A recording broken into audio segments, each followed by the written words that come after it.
Kilometre അപ്പുറത്ത് കിടക്കുന്ന കത്തിജ്വലിക്കുന്ന അഗ്നിഗോളമാകുന്ന സൂര്യനെ അള്ളാഹു പിടിച്ചു വലിച്ചു കൊണ്ടുവന്ന് ഹത്തൽ ശംസു അലാ റഊസിഹിം, തലക്ക് മുകളിൽ സൂര്യനെ കൊണ്ടുവരുന്നു. ഹത്തൽ മീൽ, ഒരു സുറുമക്കോലിന്റെ അത്ര, കണ്ണിൽ സുറുമയിടാൻ വേണ്ടി വെച്ച ഒരു കോലില്ലേ, ആ കമ്പിയുടെ അത്ര അടുത്തേക്ക് കൈയൊന്ന് പൊക്കിയാൽ സൂര്യന്മേൽ തട്ടും. ആ നിലക്ക് കൊണ്ടുവരുന്നു. വിയർപ്പിൽ കടന്ന് കടിഞ്ഞാണിടപ്പെട്ടിരിക്കുന്നു.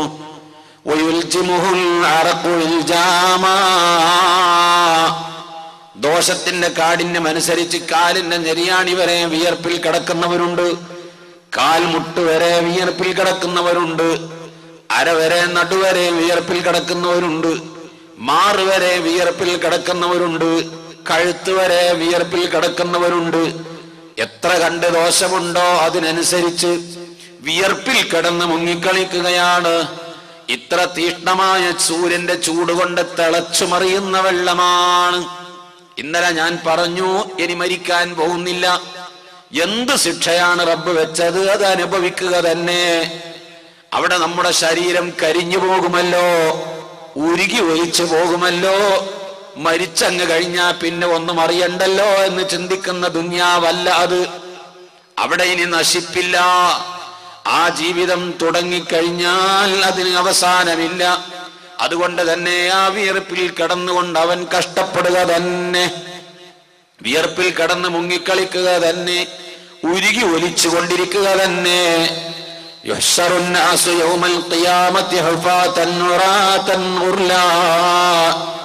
ചെരുപ്പ് ധരിച്ചിട്ടില്ല, ചേലാകർമ്മം ചെയ്യപ്പെട്ടിട്ടില്ല.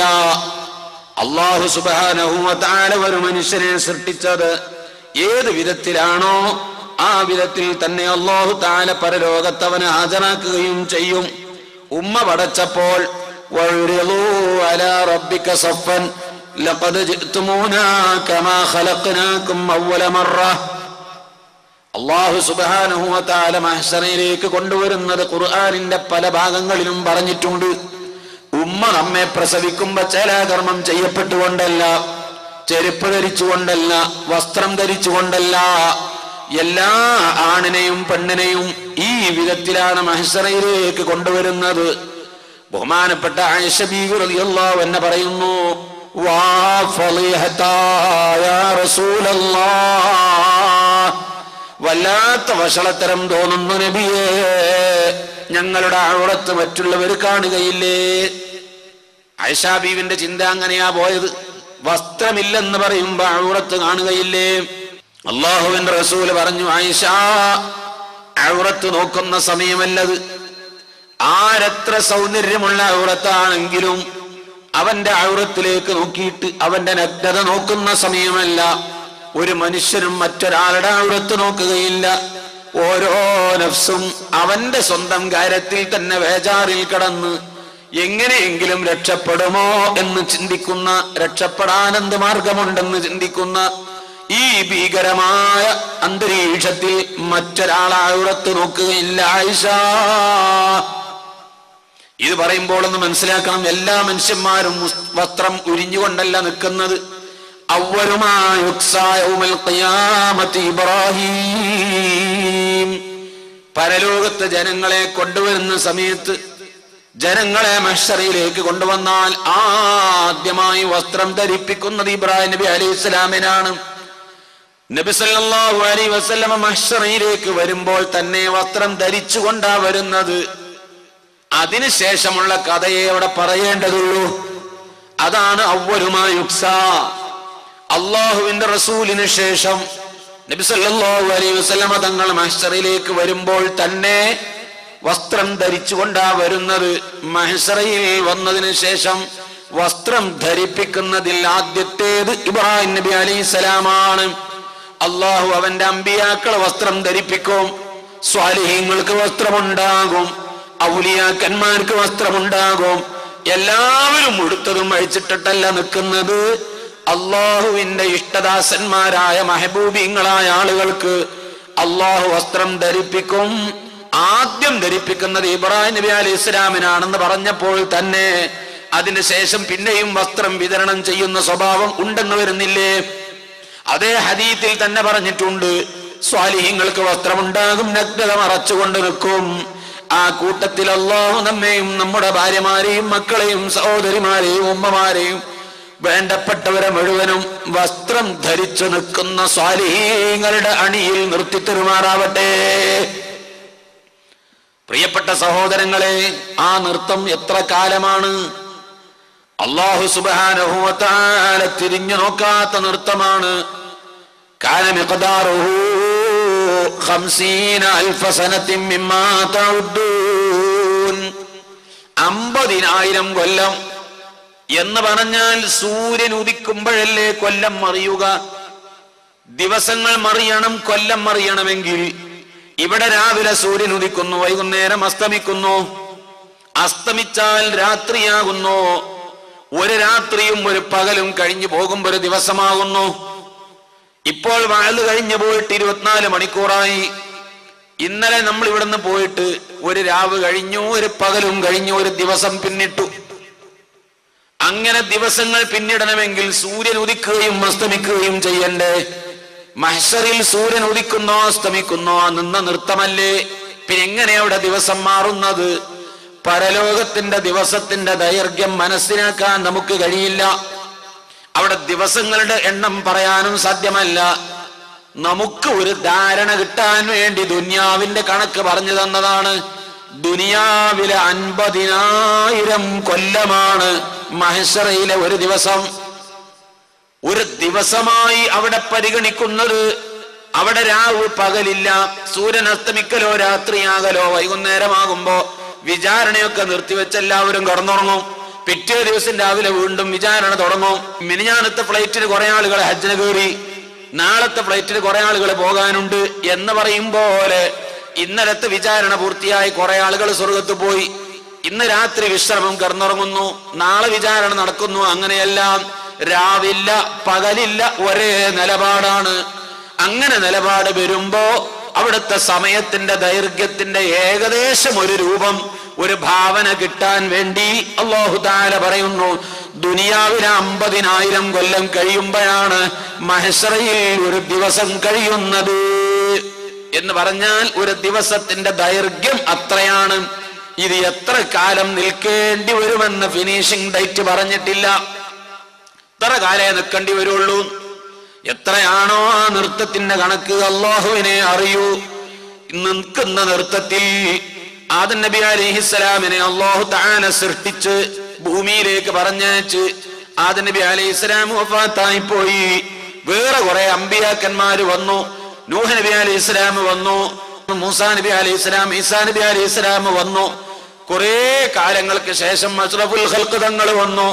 അള്ളാന്റെ റസൂൽ 63 കൊല്ലം ജീവിച്ച് വഫാത്തായി പോയിട്ട് 1400 ചില്ലാനും കൊല്ലം കഴിഞ്ഞു. ആദം നബി അലൈഹിസ്സലാം മുതൽ ഇവിടെ പ്രസംഗിച്ചു കൊണ്ടിരിക്കുന്ന നമ്മുടെ ഈ നിമിഷം വരെ 10,000 കൊല്ലം ആയിട്ടില്ല. ആദം നബി വന്നിട്ട് എത്ര കൊല്ലം? 10,000 കൊല്ലമായിട്ടില്ല. ഈ കാലഘട്ടത്തിനിടയിൽ ഒരു തുള്ളി വെള്ളം കുടിച്ചിട്ടില്ലെങ്കിൽ എന്താണ് സ്ഥിതി? 24 മണിക്കൂർ വെള്ളം കുടിക്കാതെ നിൽക്കാൻ കഴിയുമോ? ഒരാഴ്ച വെള്ളം കുടിക്കാതെ ജീവിക്കാൻ കഴിയുമോ നമുക്ക്? പൊരിഞ്ഞ വെയിലത്ത് നല്ല ചുട്ടുപൊള്ളുന്ന റോഡില് അല്ലെങ്കിൽ പാറയിലോ മാർബിളിന്റെ മുകളിൽ 1 മണിക്കൂർ സമയം നിൽക്കാൻ നമുക്ക് കഴിയുമോ?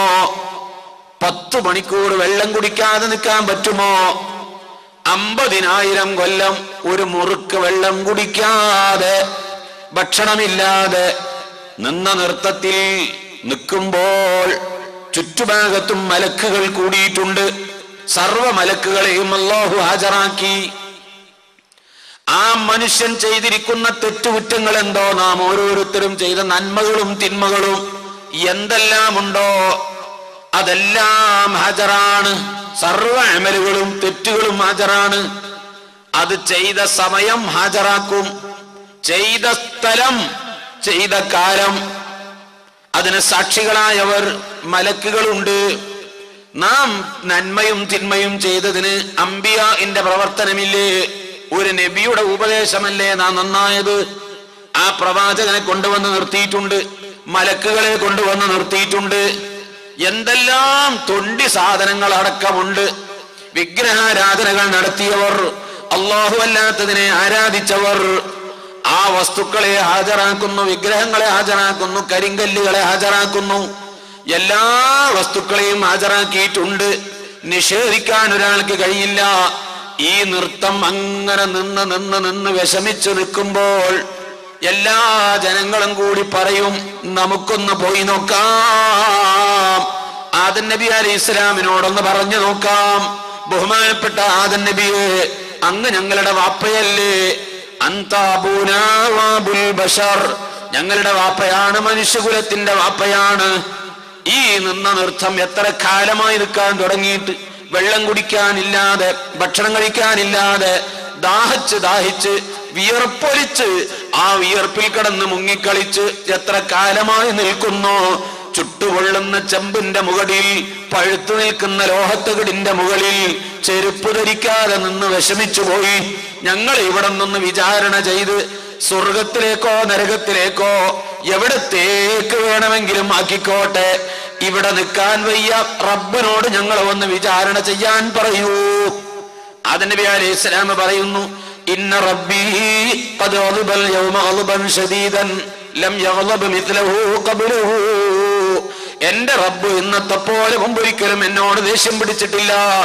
അതുകൊണ്ട് ഞാൻ വല്ലാത്ത വേജാറിലാണ്, റബ്ബ് വല്ലാത്തൊരു കോപത്തിലാണ്. എനിക്ക് തോന്നുന്നത് അല്ലാഹു എന്നോട് വലിയ ദേഷ്യത്തിലാണെന്നാണ്. പറയാൻ എനിക്ക് ധൈര്യമില്ല. അതുകൊണ്ട് നിങ്ങൾ എന്നോട് പറയല്ലേ, അടുത്ത പ്രവാചകന്റെ അടുക്കൽ പോയിക്കോ. ഓരോ പ്രവാചകന്മാരുടെ അടുക്കലേക്കും ഇവിടുന്ന് സാധാരണ കേട്ടുപരിചയമുള്ളത് കൊണ്ട് ഞാൻ വിശദീകരിക്കുന്നില്ല. ഓരോ നബിമാരുടെ അടുക്കലേക്കും വിടും. മൂസാ നബി അലൈഹി ഇസ്ലാമും പറയും, ഇബ്രാഹിം നബി അലൈഹി ഇസ്ലാമും, നൂഹ് നബി അലൈഹി ഇസ്ലാമും, ഈസാ, എല്ലാ പ്രവാചകന്മാരുടെ അടുക്കലും പോകും. എല്ലാവരും ഇതുപോലെ പറയും, നിങ്ങൾ എന്നോട് പറയല്ലേ, എനിക്ക് റബ്ബിനെ സമീപിക്കാൻ സാധ്യമല്ല, എനിക്ക് പേടിയാകുന്നു, റബ്ബ് എന്നോട് ദേഷ്യം പിടിച്ചു നിൽക്കുകയാണ് എന്ന് പറഞ്ഞ് എല്ലാവരും കൈമലർത്തുമ്പോൾ അവസാനത്തെ പ്രതീക്ഷ ബഹുമാനപ്പെട്ട അഷ്റഫുൽ ഖൽഖ് നബിയുനാ റസൂലുള്ളാഹി സ്വല്ലല്ലാഹു അലൈഹി വസല്ലമ തങ്ങളുടെ അടുക്കൽ പോകും, അള്ളാഹുവിന്റെ റസൂലിന്റെ അടുക്കൽ പോകും. ആദ്യം തന്നെ അങ്ങ് പോയാ പോരെ? നമുക്കറിഞ്ഞൂടെ ആദം നബിയുടെ അടുത്ത് പോയിട്ട് കാര്യമില്ലെന്ന് നമുക്ക് പറഞ്ഞു തന്നത് നബി സല്ലല്ലാഹു അലൈഹി വസല്ലം തങ്ങളല്ലേ? അത് സത്യവുമല്ലേ? സഹീഹുൽ ബുഖാരിയിൽ ഉണ്ടല്ലോ ഈ ഹദീസ്. ഇത് സഹീഹുൽ ബുഖാരിയുടെ ഹദീസാണ്. എല്ലാ ജനങ്ങളും ആദം നബിന്റെ അടുക്കൽ പോകും, ഫലം കിട്ടൂല മക്കളെ. ഇബ്രാഹിം നബിന്റെ അടുക്കൽ പോകും, ഒരു ഫലം ഉണ്ടാവില്ല. സർവ്വ നബിമാരുടെ അടുക്കലും പോകും, ഒരു ഫലം ഉണ്ടാകില്ല. അവസാനം എന്റെ അടുക്കൽ വരും, അപ്പോഴേ ഫലപ്പെടുകയുള്ളൂ. അഡ്വാൻസായ നബി സല്ലല്ലാഹു അലൈഹി വസല്ലം നമുക്ക് പറഞ്ഞു തന്നിരിക്കുകയാണ്. പരലോകത്ത് ആദ്യം തന്നെ റസൂലുള്ളാഹിന്റെ അടുക്കൽ അങ്ങ് പോയാ പോരെ? പോയിട്ട് കാര്യമില്ലെന്ന് നേരത്തെ റസൂലുള്ള പറഞ്ഞു തന്നില്ലേ? പിന്നെ എന്തിനു മറ്റുള്ളവരുടെ അടുക്കൽ പോയി? എന്താണ് ഇതിന്റെ മറുപടി? എല്ലാ അമ്പിയാക്കന്മാരുടെ അടുക്കലേക്കും പോകുന്നത് നമ്മളല്ല പോണത്, ഉമ്മത്ത് മുഹമ്മദിയത്തല്ല പോണത്. ആദം നബി അലൈഹി സ്വലാമിന്റെ അനുയായികൾ പറയും, നമുക്കൊന്ന് പോയി നോക്കുക, നമ്മുടെ വാപ്പല്ലേ ഇവിടെ. ആ അനുയായികൾ ആദം നബിയെ സമീപിക്കും. ഓരോ അമ്പിയാന്റെ അനുയായികളും അവരവരുടെ പ്രവാചകന്മാരെ സമീപിക്കും. അവസാനം ഉമ്മത്ത് മുഹമ്മദിയത്ത് പറയും, കാര്യമില്ല, ഞങ്ങളുടെ നേതാവ് അഷ്റഫുൽ ഖൽഖ് റസൂലുള്ളാഹി സ്വല്ലല്ലാഹു അലൈഹി വസല്ലം തങ്ങളെ സമീപിക്കാം, തങ്ങളുടെ അടുക്കൽ പോയി നോക്കാം. പോകും, കാര്യം നടക്കുകയും ചെയ്യും. നമ്മൾ പോണില്ല, അവരാണ് പോകാൻ ധൃതി കാണിക്കുന്നത്. അവര് പറയുന്നു നമുക്കൊന്ന് പോയി നോക്കാമെന്ന്. അവസാന ഘട്ടത്തിലാണ് നാം പോകുന്നത് അഷ്റഫുൽ ഖൽഖിന്റെ മുമ്പിലേക്ക്. അനലഹാ, തങ്ങളോട് ചെന്ന് പറയുമ്പോ അതിനർഹതപ്പെട്ടവൻ ഞാൻ തന്നെയാണ്, അതിനർഹതപ്പെട്ടത്. ആ പണി ഞാനാണ് ചെയ്യാൻ അർഹതപ്പെട്ടത്. ബഹുമാനപ്പെട്ട നബി സല്ലല്ലാഹു അലൈഹി വസല്ലം തങ്ങൾ അള്ളാഹുവിന്റെ അടുക്കൽ പോകുന്നു. റബ്ബിനോട് പറയുന്നു, ഈ ഉമ്മത്തിനെ വന്ന് ശഫാഅത്ത്.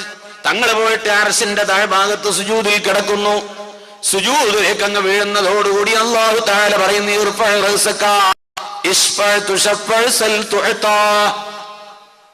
വേറെ ഒരു മറുപടിയാണ് പണ്ഡിതന്മാർ പറഞ്ഞിട്ടുണ്ട്.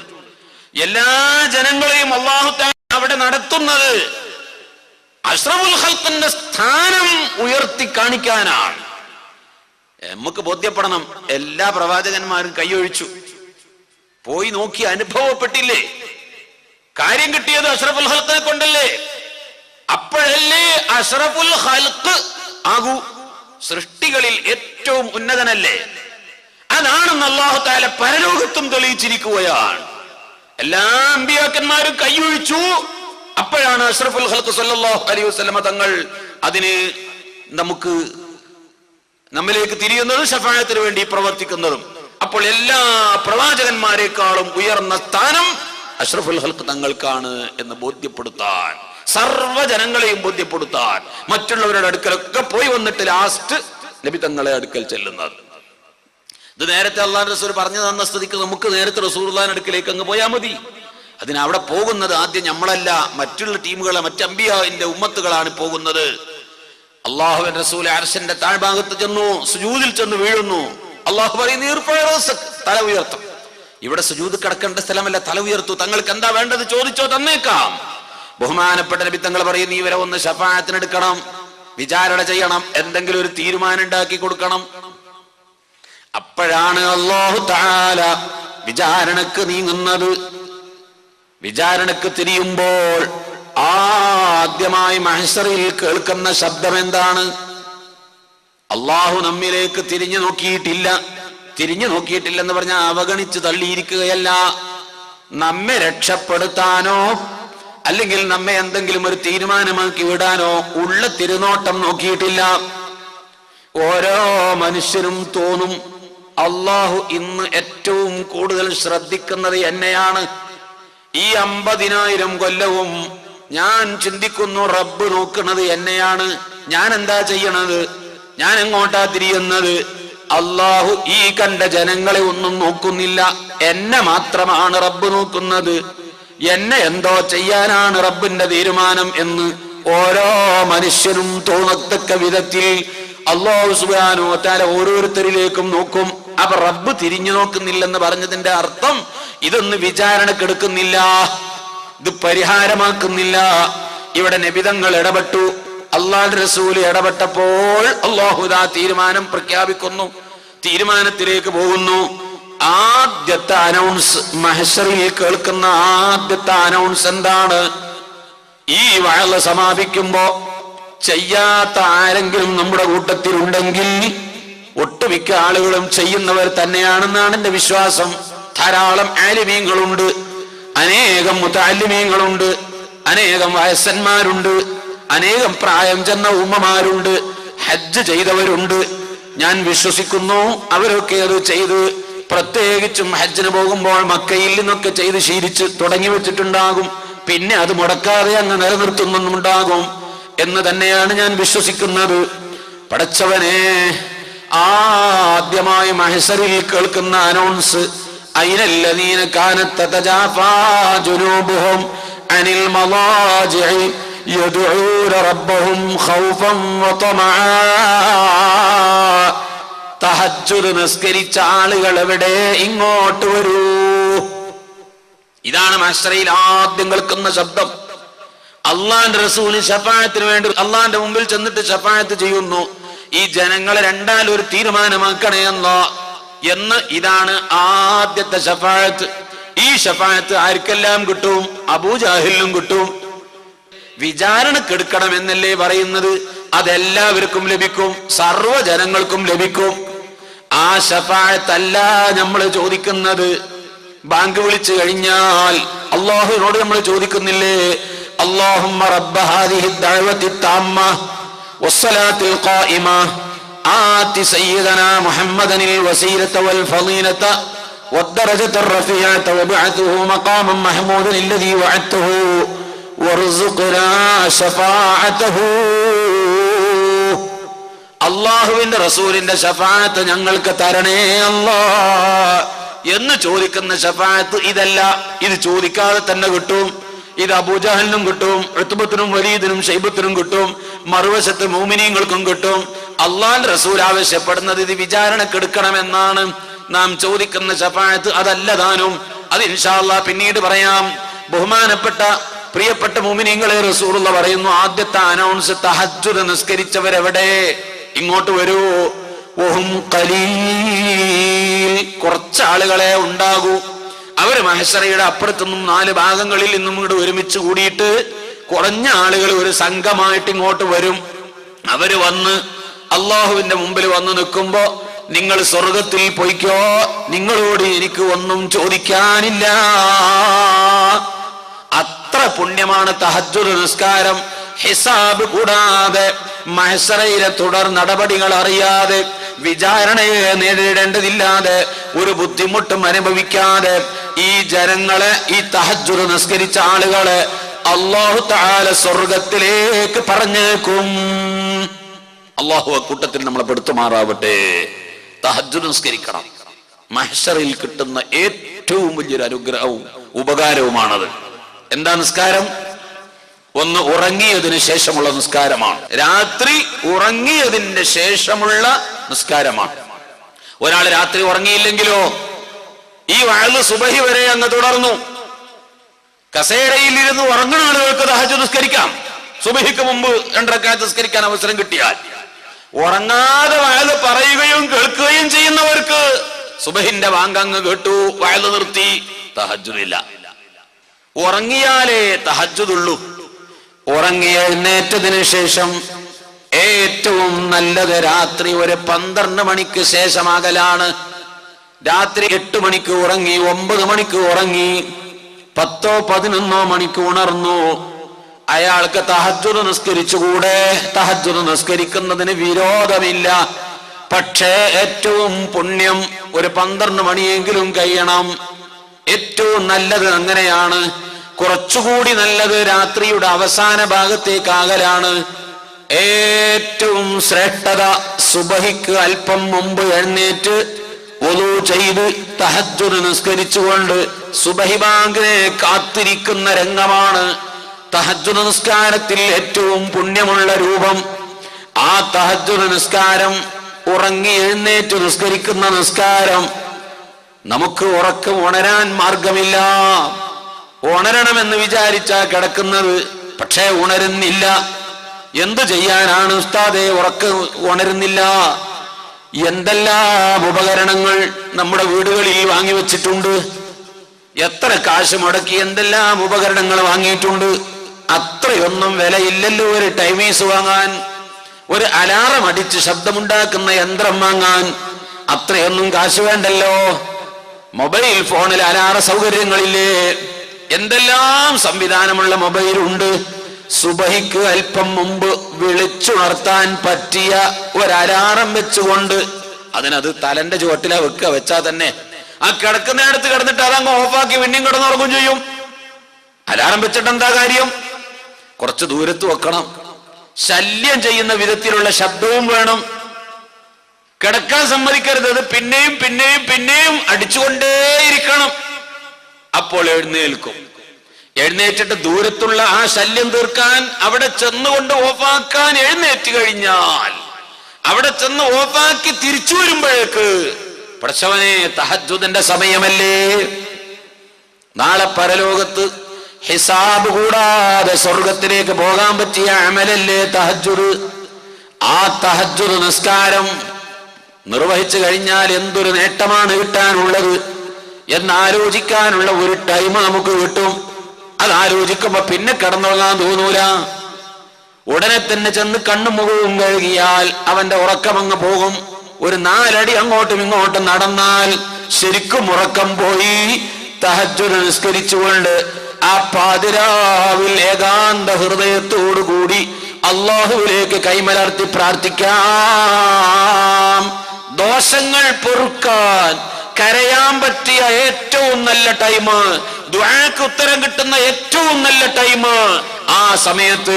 വബിൽ അസ്ഹാരിഹും യസ്തഗ്ഫിറൂൻ, പാതിരാ സമയത്തിരുന്നു കൊണ്ട് അല്ലാഹുവിനോട് പാപമോചനം തേടി കരയാൻ നമുക്ക് സാധിക്കണം.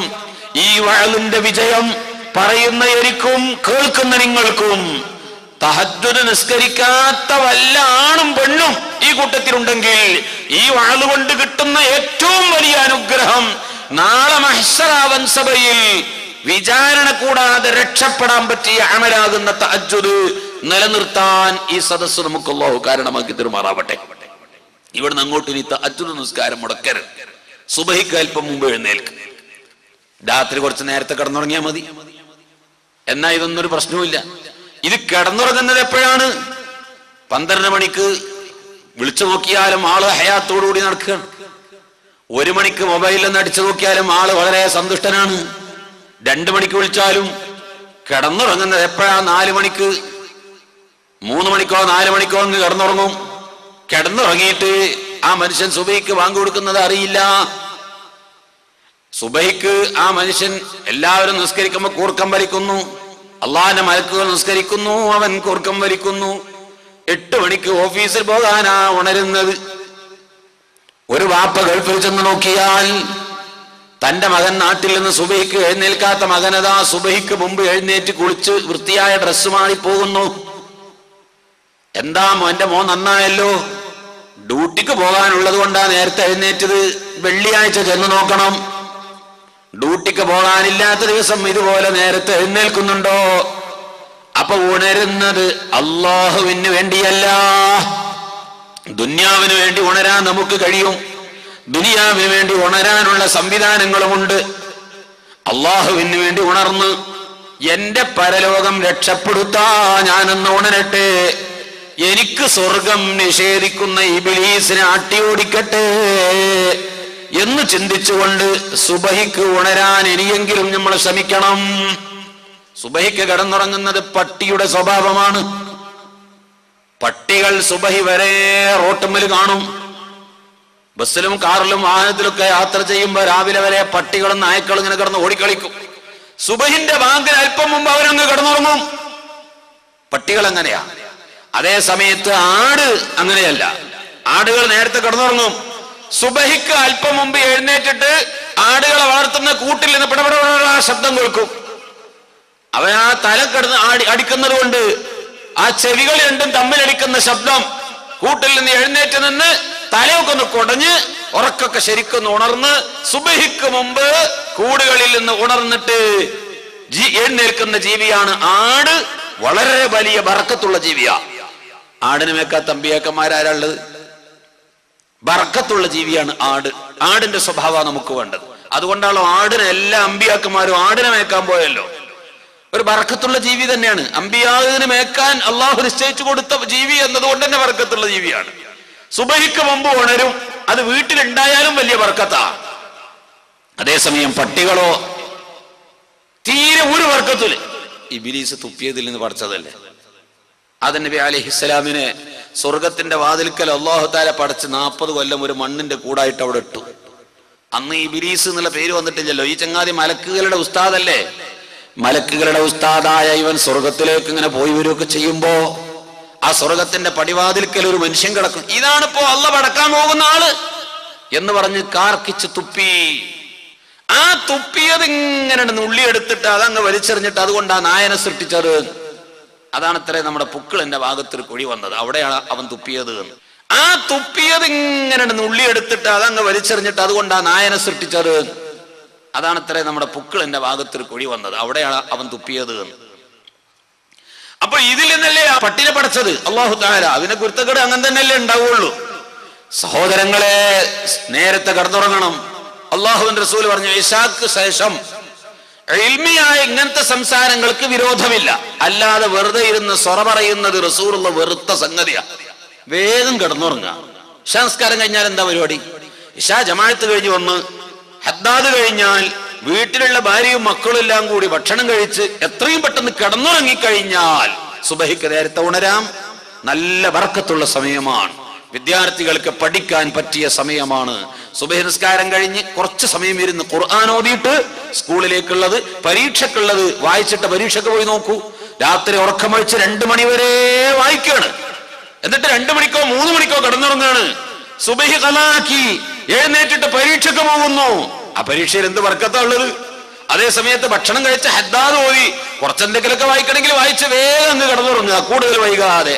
ശരീരത്തിന് അത്യാവശ്യമായ ഉറക്കം, നിർബന്ധമായ ആവശ്യത്തിനുള്ള ഉറക്കം കിട്ടണം. അങ്ങനെ ഉറങ്ങിയതിനു ശേഷം എഴുന്നേറ്റ് തഹജ്ജുദ് നിസ്കരിച്ചുകൊണ്ട് സുബഹിയെ പ്രതീക്ഷിച്ചിരിക്കുന്നു. സുബഹി നിസ്കാരം കഴിഞ്ഞുകൊണ്ട് ഖുർആൻ ഓതിയിട്ട് കുറച്ചുകൂടി പാഠപുസ്തകങ്ങൾ പരീക്ഷയ്ക്കുള്ളത് വായിച്ചുകൊണ്ട് ദുആ ചെയ്ത് ഇറങ്ങിപ്പോയാൽ എന്തൊരു ബർക്കത്താണ്. കച്ചവടത്തിന് പോയാൽ എന്ത് ബർക്കത്താണ്, കൃഷിക്ക് പോയാൽ എന്ത് ബർക്കത്താണ്, വാഹനം ഓടിക്കുകയാണെങ്കിൽ എന്തൊരു ബർക്കത്താണ്.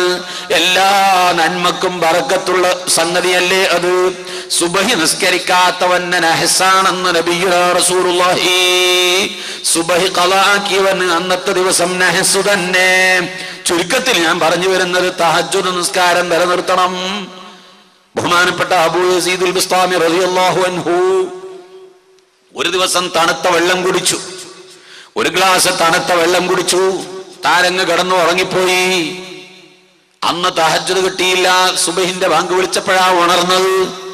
ബഹുമാനപ്പെട്ട അബൂ യസീദുൽ ബിസ്താമി ശരീരത്തോട് പറയുന്നു, എന്റെ ശരീരമേ, ഇന്നലെ ഞാൻ നിനക്ക് നല്ല തണുത്ത വെള്ളം തന്നു, അതങ്ങ് കുടിച്ചപ്പോൾ നീ സുഖമായിട്ട് ഉറങ്ങി, എന്റെ തഹജ്ജുദ് മുടക്കി, മേലിൽ നിനക്ക് ഞാൻ വെള്ളം തരില്ല എന്ന് പറഞ്ഞുകൊണ്ട് അബൂ യസീദുൽ ബിസ്താമി റളിയല്ലാഹു അൻഹു തന്റെ ശരീരത്തിന് കൊല്ലങ്ങളോളം വെള്ളം കൊടുത്തില്ല. ശുദ്ധവെള്ളം, തണുത്ത വെള്ളം കൊടുത്തില്ല. വെള്ളം കുടിക്കാതെ താനങ്ങ് ജീവിച്ചു. രാത്രി സമയത്ത് പറയും, ശരീരമേ, നിനക്ക് ഞാൻ വെള്ളം തരില്ല, നീയാണ് ആ അപകടം വരുത്തി വെച്ചത്, സഹിച്ചോളൂ. വല്ലാതെ കഷ്ടപ്പെടുന്ന സമയത്ത്, മരിക്കുമെന്ന് തോന്നുമ്പോ, ജലാംശമില്ലാതെ വെള്ളം കുടിക്കാതെ തൊണ്ട പൊട്ടി മരിക്കുമോ എന്ന് തോന്നുന്ന സമയത്ത് അബൂ യസീദുൽ ബിസ്താമി ചെയ്യുന്നത് എന്താണ്? ഒരു പാത്രത്തിൽ വെള്ളമെടുത്തുകൊണ്ട് മുറ്റത്തേക്ക് ഇറങ്ങി മണ്ണിലേക്ക് ആ വെള്ളം അങ്ങ് ഒഴിക്കും. ആ വെള്ളം മണ്ണിലൊന്ന് കുഴക്കും. എന്നിട്ട് മണ്ണ് കുഴച്ച് ഒരു ഉരുളയാക്കി കയ്യിൽ വെക്കും. കുറച്ച് കൂടുതൽ വെള്ളത്തിന്റെ നനവുണ്ടാക്കും. എന്നിട്ട് അത് കയ്യിൽ വെച്ചിട്ട് ദാഹജലം കിട്ടാതെ പട്ടിണിയായി വിശന്ന് ജലാംശം പറ്റി തൊണ്ട പൊട്ടി മരിക്കുമെന്ന അവസ്ഥയിലേക്ക് എത്തുമ്പോ അബൂ യസീദുൽ ബിസ്താമി ഈ കയ്യിൽ വെച്ചിരിക്കുന്ന നനഞ്ഞ മണ്ണിന്റെ ഉരുള നാവ് കൊണ്ടൊന്ന് തട്ടിച്ചിട്ട് വലിച്ചെടുക്കും. അത് മതി, അത് മതി നിനക്ക്, അത്ര മതി.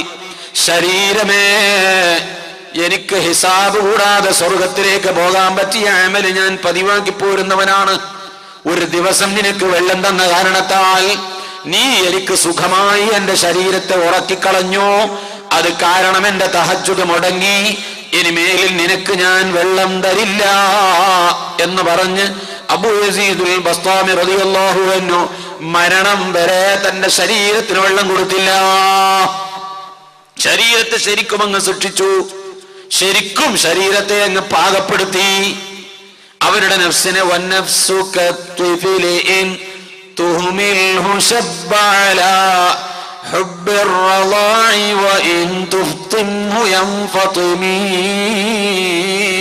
കൊച്ചു കുഞ്ഞുങ്ങൾക്ക് മുല കൊടുത്ത് ശീലിക്കുന്ന ഉമ്മമാര് കുഞ്ഞുങ്ങൾക്ക് മുല കൊടുക്കുന്നത് 2 വയസ്സ് പ്രായമാകുമ്പോ കുട്ടിയുടെ മുല കുടി നിർത്തും.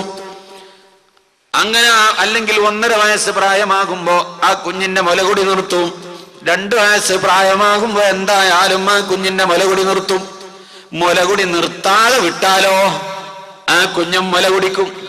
4 വയസ്സായാലും ഉമ്മാന്റെ മുലപ്പാല് കിട്ടണം. 10 വയസ്സായാലും മുലപ്പാല് കിട്ടണം. യുവാവാണെങ്കിലും ആ കുഞ്ഞിന്റെ മുലകുടി നിർത്തിയിട്ടില്ലെങ്കിൽ അവൻ യുവാവായാലും ഉമ്മാന്റെ മുലപ്പാല് കുടിക്കാൻ അവൻ നിർബന്ധിതനാകും. അവന് കുടിക്കും, അത് കിട്ടേണ്ടി വരും.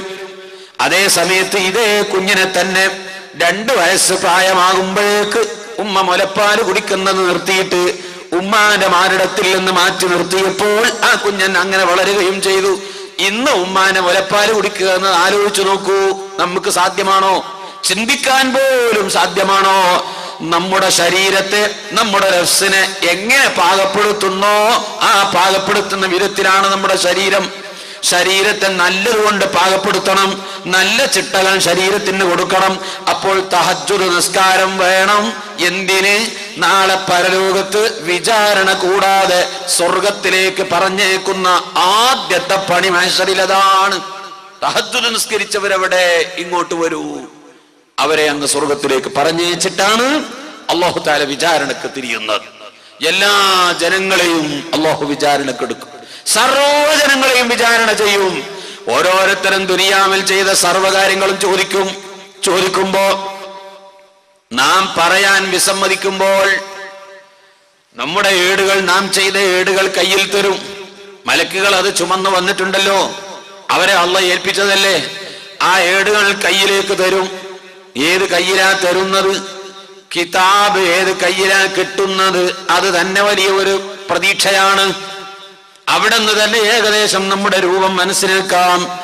വലത്തെ കയ്യിലേക്ക് കിതാബ് വിതരണമാണ്, വലത് കയ്യിലാണ്. വഅമ്മാമൻ ഊതിയ കിതാബഹു ബിയമീനിഹി ഫസൗഫ യുഹാസബു ഹിസാബൻ യസീറാ. വലത്തെ കയ്യിലെ കിതാബ് കിട്ടിയാൽ കാര്യം എളുപ്പമാണ്. പിന്നെ വലിയ വേജാറൊന്നും വേണ്ട, അവന്റെ കാര്യം എളുപ്പമാണ്.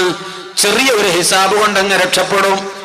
അതേ സമയത്ത് അമ്മാമൻ ഊതിയ കിതാബഹു ബിശിമാലിഹി ഫയഖൂലു ഹാഉം ഇഖ്റഊ കിതാബിയ. അതാ ഇടത്തെ കയ്യിലെ കിതാബ് കിട്ടിയാൽ ഫയഖൂലു യാ വൈലത്താ. പലതും പല സ്ഥലങ്ങളിലും ഖുർആൻ പറയുന്നു, എന്റെ നാശമേ. എന്താണ് സംഭവിക്കുന്നത്? മാലി ഹാദൽ കിതാബ് ലാ യുഗാദിറു സഗീറതൻ വലാ കബീറതൻ ഇല്ലാ അഹ്സാഹാ വവജദൂ മാ അമിലൂ ഹാദിറൻ വലാ യളിമു റബ്ബുക അഹദാ. എല്ലാ വെള്ളിയാഴ്ചയും അൽ കഹ്ഫ് സൂറത്തിൽ ഇത് നമ്മൾ ആവർത്തിച്ചോതാറുണ്ട്. എല്ലാവരുടെ കയ്യിലേക്കും കിതാബ് വിതരണം ചെയ്തു.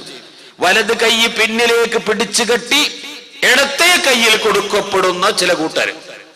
വലത് കയ്യിൽ കിട്ടി, അതുകൊണ്ട് വായിക്കുന്ന ഒരു കൂട്ടര്. വലത് കയ്യിൽ കിട്ടിക്കഴിഞ്ഞാൽ അവർ വിജയിച്ചു കഴിഞ്ഞു. ഇടത്തെ കയ്യിലാണോ കിട്ടിയത്, വലത് കൈ പിന്നിലേക്ക് മലക്കുകൾ വന്ന് പിടിച്ചു കെട്ടിവെക്കും. ഇടത്തെ കയ്യിലാണ് കിതാബ് കിട്ടുന്നത്. അപ്പൊ ഇത് പേജ് മറിക്കണ്ടേ?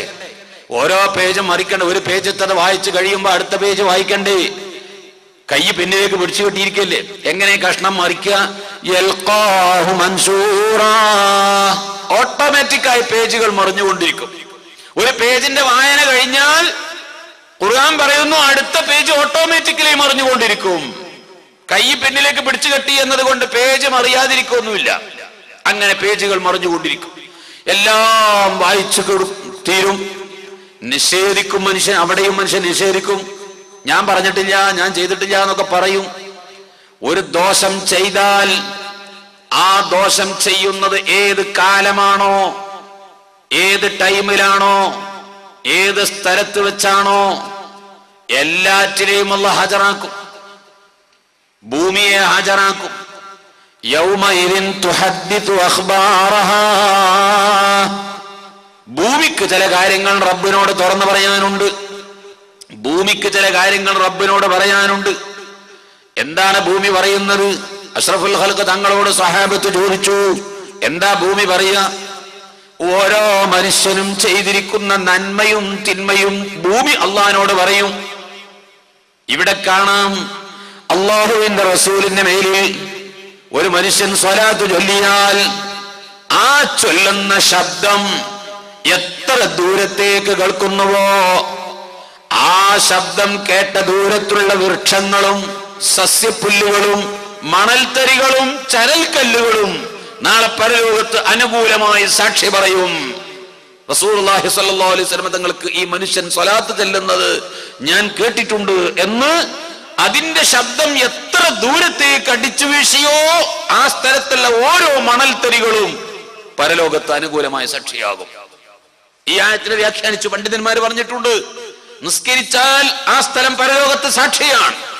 അതുകൊണ്ടല്ലേ ഇവിടെ വെച്ച് ഇശാൻസ്കാരം നിർവഹിച്ചു. ഇശാന്റെ സുന്നത്ത് നിസ്കരിക്കണമെങ്കിൽ അവിടെ തന്നെ വെച്ചാവരുത്, ഒന്ന് അപ്പുറത്തേക്ക് മാറി നിൽക്കുന്നത് നല്ലതാണ്. പിന്നെ വിത്ർ നിസ്കരിക്കണം. ഇശാന്റെ സുന്നത്ത് നിസ്കാരം കഴിഞ്ഞാൽ പിന്നെ വിത്ർ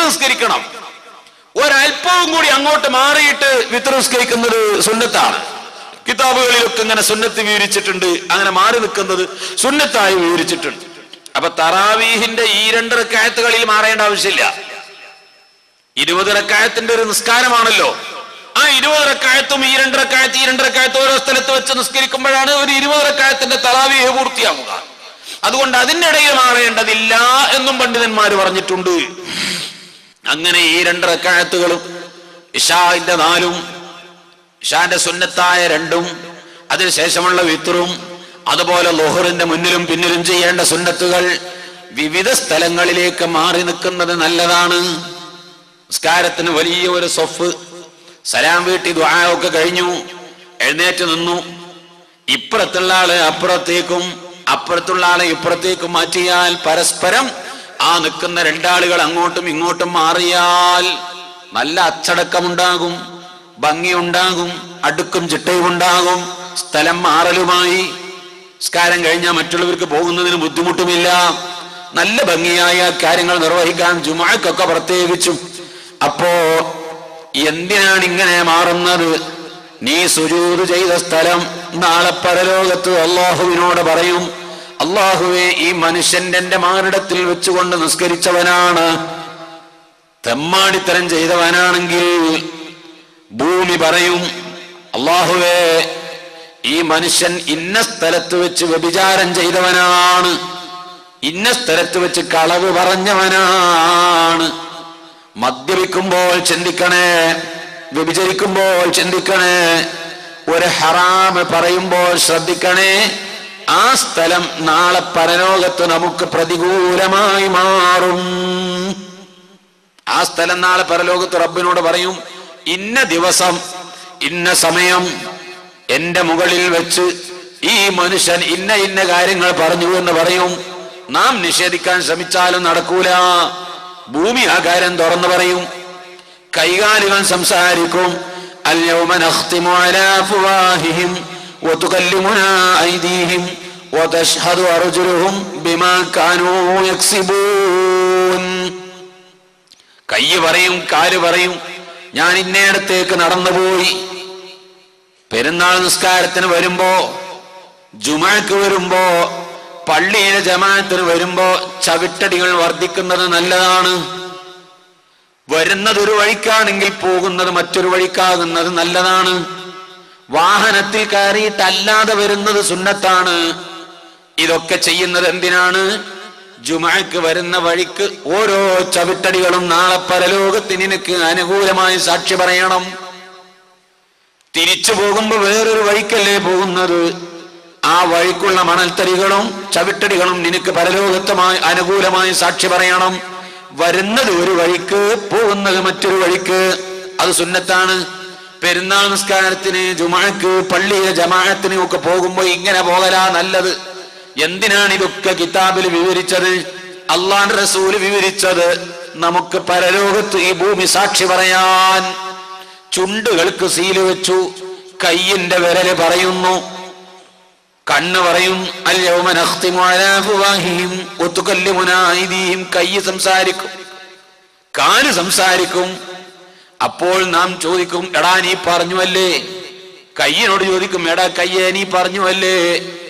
നാവാകുന്ന അവയവത്തിന് സംസാരിക്കാനുള്ള കഴിവ് പടച്ച റബ്ബ് കയ്യാകുന്ന ഞങ്ങളെ കൊണ്ട് സംസാരിപ്പിക്കുമ്പോ ഞങ്ങൾ എന്തു ചെയ്യാനാണെന്ന് കയ്യിന്റെ വിരല് നമ്മളോട് തിരിച്ചു പറയും. എല്ലാ സാക്ഷികളും കൃത്യമാണ്. അള്ളാഹു എന്നിൽ എന്ത് തീരുമാനമാണോ എടുക്കാൻ പോകുന്നത്, അങ്ങനെ വേജാറായി നിൽക്കുമ്പോ അള്ളാഹു വിളിക്കും, ഇവിടെ വാ. അടുത്തേക്ക് വിളിച്ചിട്ട്, നീ ഇന്ന ഇന്ന ഇന്ന ഇന്ന തെറ്റുകൾ ചെയ്തില്ലേ? അതേ ചെയ്തു. ഓരോ സ്ഥലവും ഇന്ന സ്ഥലത്ത് വെച്ച് ഇന്നത് ചെയ്തില്ലേ, ഇന്ന സ്ഥലത്ത് വെച്ച് ഇന്നത് ചെയ്തില്ലേ? എല്ലാം നമ്മളെ ബോധ്യപ്പെടുത്തും. ബോധ്യപ്പെടുത്തിയിട്ടേ ശിക്ഷിക്കുകയുള്ളൂ. ഒരധ്യാപകൻ ക്ലാസ്സിലെ കുട്ടികളെ ശിക്ഷിക്കുകയാണെങ്കിൽ മനഃശാസ്ത്രം പഠിപ്പിക്കുന്നത് എന്താണ്? ഞാനൊരു മദ്രസ മുഅല്ലിമാണെങ്കിൽ എന്റെ കുട്ടികളെ ഞാൻ ശിക്ഷിക്കുന്നതിന് മുമ്പ് എന്തിനാണ് ആ കുട്ടിയെ ശിക്ഷിക്കുന്നതെന്ന് കുട്ടിക്ക് ആദ്യം ബോധ്യപ്പെടുത്തി കൊടുക്കണം. നീ ഇന്നത് ചെയ്തില്ലേ, ഞാൻ പറഞ്ഞിട്ടില്ലേ അങ്ങനെ ചെയ്യരുത്. നീ സമയം വളരെ വൈകിയല്ലേ വന്നത്, നിന്നോട് ഞാൻ ഹോംവർക്ക് ചെയ്തു വരാൻ പറഞ്ഞിരുന്നില്ലേ, നീ എഴുതി കൊണ്ടുവന്നിട്ടില്ലല്ലോ. ഇവൻ ചെയ്ത തെറ്റ് എന്താണോ അത് ആ കുട്ടിക്ക് ബോധ്യപ്പെടുത്തിയിട്ടേ ഒരധ്യാപകൻ കുട്ടിയെ ശിക്ഷിക്കാവൂ. അങ്ങനെ ശിക്ഷിക്കുമ്പോ ഒരടി എന്ന് വെച്ചു കൊടുത്തു. ഇവൻ കരഞ്ഞുകൊണ്ട് തിരിച്ചു പോന്നു. ഈ കുട്ടിയുടെ മാനസിക പ്രകൃതി ഈ അധ്യാപകരോട് എങ്ങനെയാ ഉണ്ടാകുക? പഠിച്ചവനെ, ഞാൻ വിചാരിച്ചിരുന്നു ഒരു 10 അടിയെങ്കിലും, ഒരടി കൊണ്ട് രക്ഷപ്പെട്ടല്ലോ. ഉസ്താദിനോട് വെറുപ്പില്ല, ക്ലാസ്സിലെ മാഷോട് അധ്യാപകനോട് വെറുപ്പില്ല. തെറ്റ് ബോധ്യപ്പെടുത്തിയിട്ടേ ശിക്ഷിക്കാവൂ. അതങ്ങനെയാ ദുന്യാവിൽ വരെ നമ്മുടെ മര്യാദ.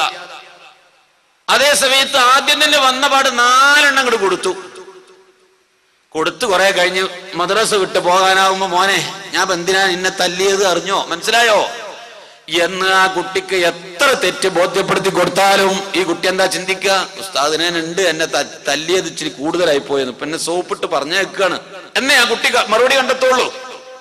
അങ്ങനെ ചെയ്യാൻ പാടില്ല. അപ്പൊ അത് നമ്മളിവിടെ ദുന്യാവിൽ പഠിപ്പിക്കുന്ന മനഃശാസ്ത്രം നമ്മൾ ചെയ്തുകൊണ്ടിരിക്കുന്ന ഒരു മനഃശാസ്ത്രമാണ്.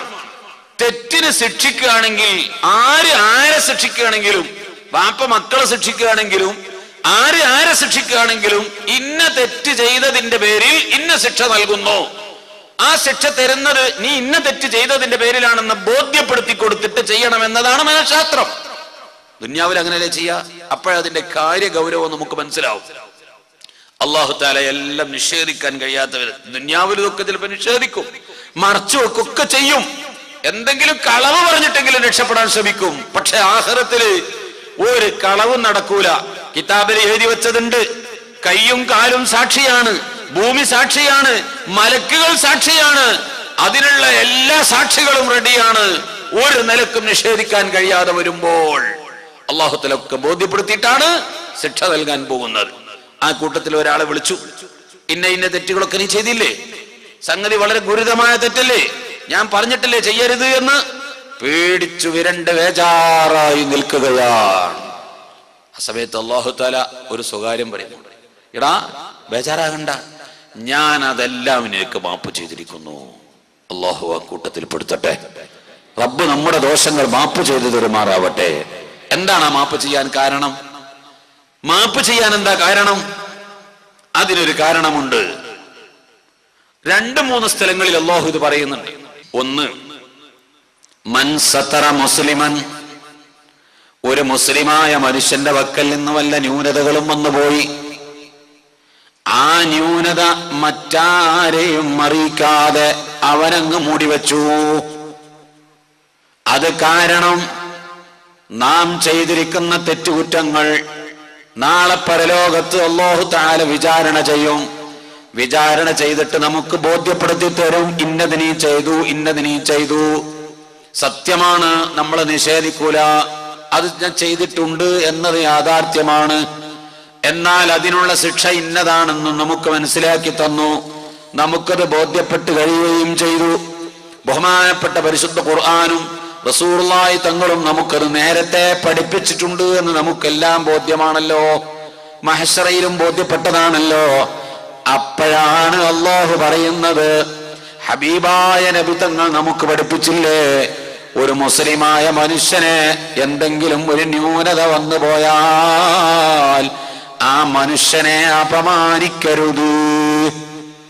ആ ന്യൂനത അങ്ങ് മറച്ചു വെച്ചു കൊടുത്താൽ അല്ലാഹു തആല നാളെ പരലോകത്ത് നമ്മുടെ പാപങ്ങൾ പൊറുത്തു തരും. ആരും അറിയാതെ അങ്ങ് മറച്ചു വെച്ചു തരും. നിന്നെ ഞാനിപ്പോൾ ശിക്ഷിക്കുന്നില്ല, നിന്നെ ഞാൻ നരകത്തിലേക്ക് വിടുന്നില്ല, പൊയ്ക്കോ സ്വർഗത്തിലേക്ക് പൊയ്ക്കോ എന്ന് പറഞ്ഞുകൊണ്ട് അല്ലാഹു തആല മനുഷ്യനെ സ്വർഗത്തിലേക്ക് വിടുമ്പോ എന്തൊരു സന്തോഷമായിരിക്കും. ഇതൊരു നിസ്സാര കാര്യമാണോ? അതുകൊണ്ടല്ലേ ബഹുമാനപ്പെട്ട ഹാത്തമുനിൽ അസമ്മ റളിയല്ലാഹു അൻഹു, ആ ഹാത്തം റളിയല്ലാഹു അൻഹു, അദ്ദേഹത്തിന്റെ പേരിന്റെ കൂടെ ഒരു വാചകമുണ്ട്, അൽ അസമ്മ. അസമ്മ എന്ന് പറഞ്ഞാൽ പൊട്ടൻ. ഹാത്തം എന്നാണ് ആ വാക്കിന്റെ അർത്ഥം. ഹാത്തമുനിൽ അസമ്മ എന്ന് പറഞ്ഞാൽ പൊട്ടൻ ഹാത്തം എന്നാണ് അതിന്റെ അർത്ഥം. ഇമാം ഖുശൈരി തന്റെ റിസാലയിൽ ഈ കാര്യം പറഞ്ഞിട്ടുണ്ട്. ഹാത്തം റളിയല്ലാഹു അൻഹുവിന് തന്റെ ഉമ്മ വെച്ച പേരാണോ അത്, തന്റെ വാപ്പ വെച്ച പേരാണോ പൊട്ടൻ ഹാത്തം? നമ്മുടെ മക്കൾക്ക് നാം ആ പേര് വെക്കുമോ? പൊട്ടൻ മുഹമ്മദ്, പൊട്ടൻ അബൂബക്കർ എന്നാരെങ്കിലും പേര് വെക്കുമോ?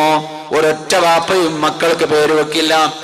ഹാത്തം റളിയല്ലാഹു അൻഹുവിന്റെ ഉമ്മയോ വാപ്പയോ ആ പേര് വെച്ചിട്ടില്ല. ഈ പേര് എങ്ങനെ കിട്ടിയതാണ്?